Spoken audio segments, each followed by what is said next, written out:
Hello there, Sev here from Motorhome Dealer Group, and welcome to this video guide on the BCA control panel that's Elddis branded that you see here in front of me. Now, BCA actually made another panel for Elldis that's very similar. So if you have a control panel that looks similar to this with the gauge up here at the top but a slightly different configuration of buttons, then please do check out our main control panels playlist. Have a look through there. You should find the video guide for that other panel. They are a little bit different, but this video is going to be for this particular panel that you see here in front of me.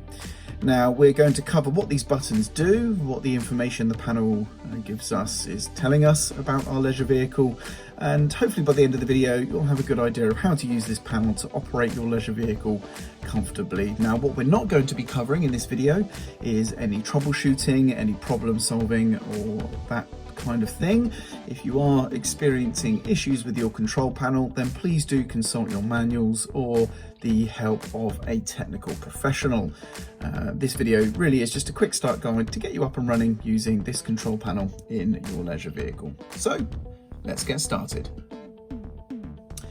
So first things first, let's just talk about what features the control panel has. As already mentioned, we have this gauge at the top right here, and then we have a series of buttons.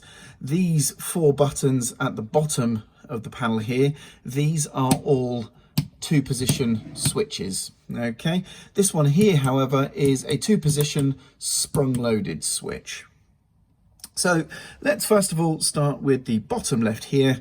This is the master switch. Now this panel is a little bit older and the 0 and 1 markings have worn away on this button here. The button would look the same as these other ones around it.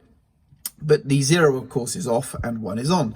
The master will turn on the 12-volt power to your leisure vehicle, essentially turning on your leisure battery's power. When that is done, if I turn it off, you can see that's what it looks like, and the analog gauge has dropped back to the 0 mark here. As soon as I turn the power on, I've left the entranceway light on, so that's now come alive. As you can see, we have some internal lighting here, and the analog gauge there has now moved. By default, without touching anything else, the analog gauge at the top here, the needle is pointing to the battery voltage, so your leisure battery voltage. And if I zoom in there, you can see the voltage now. We're looking at the very top part of the gauge, the white section. The needle is pointing somewhere just above 13.5 volts there. This vehicle is plugged into mains electric and charging, hence the higher voltage. So that is how you can interrogate your voltage there. Now, the sprung-loaded button below, this temporarily, while you're holding the button down, changes the gauge so that it is now going to be displaying your water tank level. So if I press and hold the sprung-loaded button down, you can see the needle moves. Now, this vehicle is drained down for the winter time, and so the fresh water tank is empty, which is being reflected on the gauge there. The needle has moved to the very 0 position, and we would be referring to the blue section at the bottom here. As you can see, it has the different segments, you know, empty for E, and then a quarter, half, 3/4, and full. So holding down the button will show you your fresh water tank level. So that's the master button and the spring-loaded button and the gauge covered. Let's now cover the rest of these buttons. Next up, we have lights. This is going to be for the remainder of the internal lighting circuits. So depending on how your vehicle is configured and wired, some lights may come on the instant you press the master button and their respective switches are on. Others will require this lighting master switch to be turned on in order for those to function.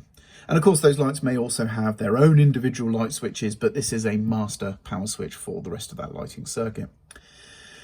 Skipping this one for a moment, we come down to the awning light. This is your external lighting. So if you have a light affixed to the exterior of your leisure vehicle, then this should power that on.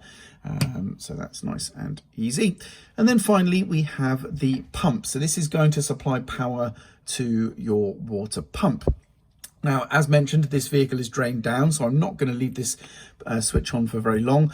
But when I turn this on, it supplies power to the pump. Of course, if the pump is going to run, in this case, this is a pressure-based system on this leisure vehicle, and with no water in the system, the pump is going to run immediately as I press this button. When the pump runs, you get a green light. Okay, so if the system was fully primed, I could flick this switch and these lights may not come on, but if I operate a tap, you may then see the green light come on when the pump is running. As mentioned, in this instance, because the vehicle is drained, the pump's coming on as soon as I turn on that switch there. But that's what the switch does, and that's what it looks like when your pump is actually running and operating.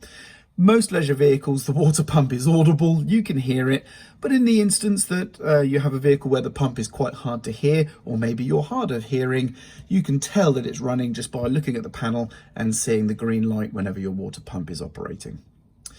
And then we have a red LED above that. That is going to illuminate when it's time to empty your wastewater tank. So if you have a wastewater tank fitted to your vehicle, this will illuminate to tell you it's time to empty it.